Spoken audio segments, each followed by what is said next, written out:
is, but we have a game in 2 days. You can't go into the Philly game thinking about the last 3 losses. You just got to go out there and continue to get better. We have a lot of positives we can take away from the game and continue to grow. What do you do for yourself to kind of let go of a loss like this? Well, I watch the game. I'll watch it again tonight. I'll watch it. I'll go through it with Coach tomorrow. And after that, we got to move on and get ready for Philly. Awesome. It's always awesome having Rondo on the court. You just got to find your chemistry. You got to know when he's passing, when he's not. If you cut, he's always going to look for that cut. You just got to play aggressive. That will help him be as aggressive as possible. How much different is the pace that he can play at this year compared to where he was last year? Tremendous. It's totally different. He's running the ball. He's running the ball up and down, pressuring the ball. He's playing well. He's playing well. He looks great.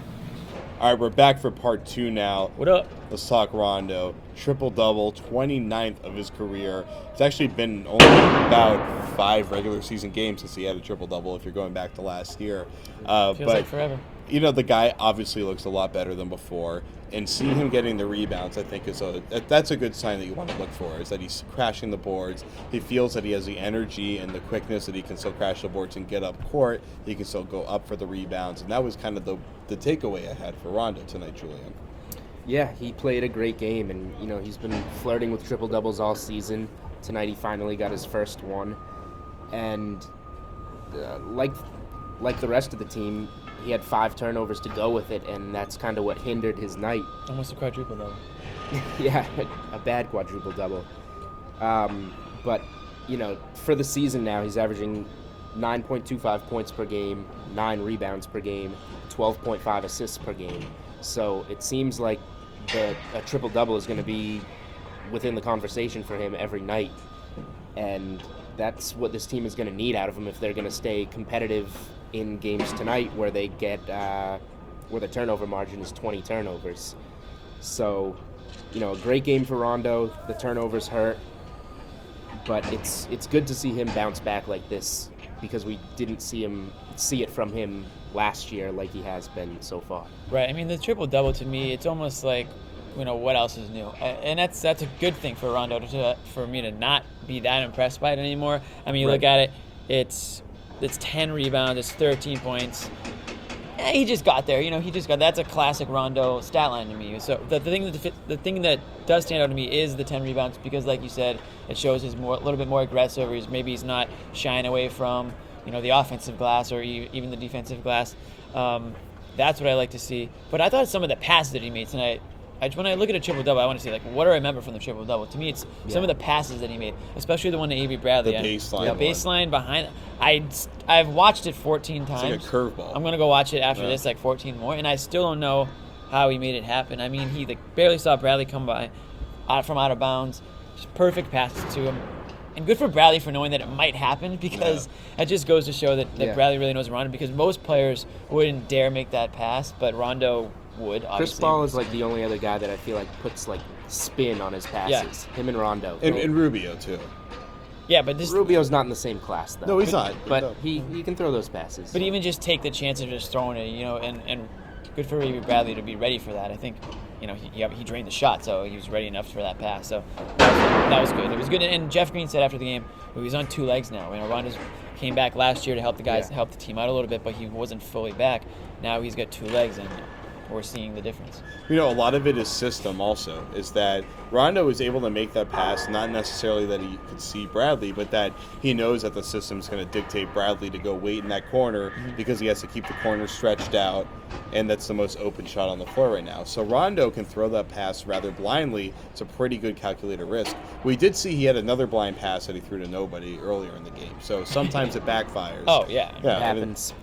I'm not sure all the turnovers were that issue, but we saw a few passes to nobody. It happened on the last play of the Dallas game as well. Yes. He kind of hucked one out of bounds. That was desperation type of cross-court pass. I remember that one. That was tough. So this is just for fun, but let's say Rondo averages, he comes one stat within a triple-double for the season. So it's 12, 9, and 12 or something like that. Which is very possible. I'll start with Julian, because I half-assed this before I went on the air. Where does that rank him in the NBA as far as elite players, if he could put up that kind of stat line? Does that change things drastically for him? Not in my eyes, because I've always viewed Rondo kind of in the same spot among point guards, but I think over the last year, Rondo has taken a hit where people rank him among point guards. You know, before the ACL injury, he was kind of a consensus top 5 guy. He may have been on the bottom end of that, 4 or 5 in most people's ranks, but over the time that Rondo was out and coming back from the ACL, I think a lot of people put him at 6, 7, 8.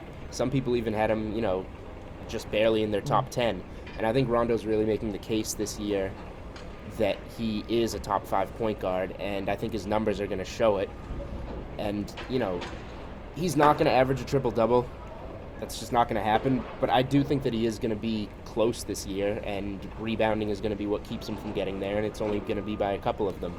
So I definitely do think Rondo is a top 5 point guard, though. Yeah, I mean, I don't consider him a top 5 point guard right now. No, I mean, I put him in the top 10, but closer to 10 than 5, because I do need to see more games out of him. Like, I don't even think tonight's that great of a game for him. Yeah, you got the triple-double, but like I said, it's how you get the triple-double. I mean, if you want to just look at numbers at the end of the year and say, oh, this guy must have had a good season. He averaged, whatever you said, 12, 10, and 9. I want to see more points. First of all, I think he needs to score more than 12 points if that's what he's averaging. I think he needs to have average at least 15. I don't think that's asking a lot from your best player. And the assist, I expect him to average 10. You know what I mean? I expect that. More than that. I expect 12. Right. Well, that's what I mean. Exactly. But, you know, lowballing it, I expect double-figure assists. And the rebounds are going to be hit or miss. I mean, there's some rebounds that just follow a guy that's standing there. I mean, it all depends on how you get them. So to me, it's got to be more than numbers. I want to see how he's affecting the game down in the fourth quarter, late in the game. I want to see how is he getting other guys involved or how is he getting himself involved. That, to me, is the mark of a great point guard. Not just the numbers. The big thing, if you compare them, is Rondo's effect on the last 2 minutes versus Lowry's tonight. I mean, Lowry and DeRozan. Right. DeRozan had that incredible dunk that my spine is singing from that dunk. It was created by Kyle Lowry. But Lowry was the guy closing out this game, while Rondo is not doing that for the Celtics. He certainly contributed. And that's not a new story. That's always been what that people way. Want from him. And the thing is, Chris Paul. And that's I think why you can't say he's a top 5 point guard. Yeah, like Chris Paul's a great passer and choreographer, but he still is the one closing games out when he needs to at the end. Now he's Blake Griffin, so Blake Griffin is another great closer, can also do that too. But Rondo is not closing games Even like Damian Lillard last year, and I mean, he's a freaking closer by definition now. You know. He's like the Derrick Lowe in 2002 or something like that. Was that when he was a great closer back then? He had like one big year, he had like 42 saves. When he was what about when he was he got the wins in 2004 for each playoff series. He got the clinching win. I mean, we've always said Damian Lillard is basically Derrick Lowe. Right. We can only hope to be. Okay, so let's wrap this up quickly. Real quick. Really quick boxing out. We got to bring that back. So for me, the rebounds, we already went into it. Throw a little elbow at me. Your numbers. 27 turnovers. I mean, let's be 27-7. We'll even make it a worse contrast of turnovers. Everyone knows that you can't turn the ball over that many times and win the game, and they lost because of it. Rebounding and turnovers were the two big ones, so I'll just go with kind of Rondo versus Lowry. Rondo's triple-double. Lowry put up the 35 points. That was the key matchup. Lowry, like we talked about, big in crunch time. Raptors got the win. So am I hearing a baller of the night there? The baller of the night was Kyle Lowry, and that speaks a lot on a night that Rondo gets a triple-double, even though it wasn't, an impressive one, kind of like we talked about. But Lowry kept the Raptors in the game the whole night during the second quarter comeback and then coming ahead in the third quarter. And then he had 31 points going into the third quarter, only had 35 for the game, but he made them count in those last 2 minutes, hit a couple of big baskets, got that steal that led to the DeRozan dunk. He was the best player on the floor tonight. Agreed. I'm going to switch it up. I'm going to say Jared Sellinger, 19 and 16, yes. 8 offensive rebounds. And he didn't score his points from the three-point line tonight. There was all, more down low in the paint type things. 5 for 5 from the free throw line. All around solid game for him.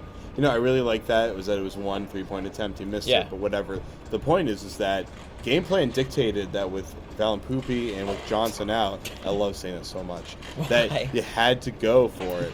And you had to go down low and attack the rim. And they did that with Solinger. And it worked. I mean, he had a really good game. Olynyk, the numbers outscored him in in points in the paint, too, 52-44. Yeah, everything they were trying to do worked. They just, the turnovers. Right, that they just did it with their eyes closed. Yeah.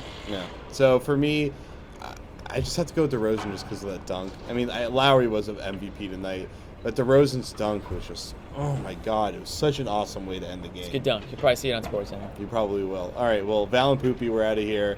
Like us on Facebook, subscribe on don't get iTunes, it. download the I don't think you CLNS gets it Radio app I don't get it. And I don't on like the it. iTunes store. I hate it. For the guys who don't get it, I'm Jared Weiss. Garden Report's over. We'll see you next time, Friday night. Peace out. Still really early in your career, but it looks like Kyle Lowry is a guy you can kind of circle on the calendar as somebody that you really want to match up against.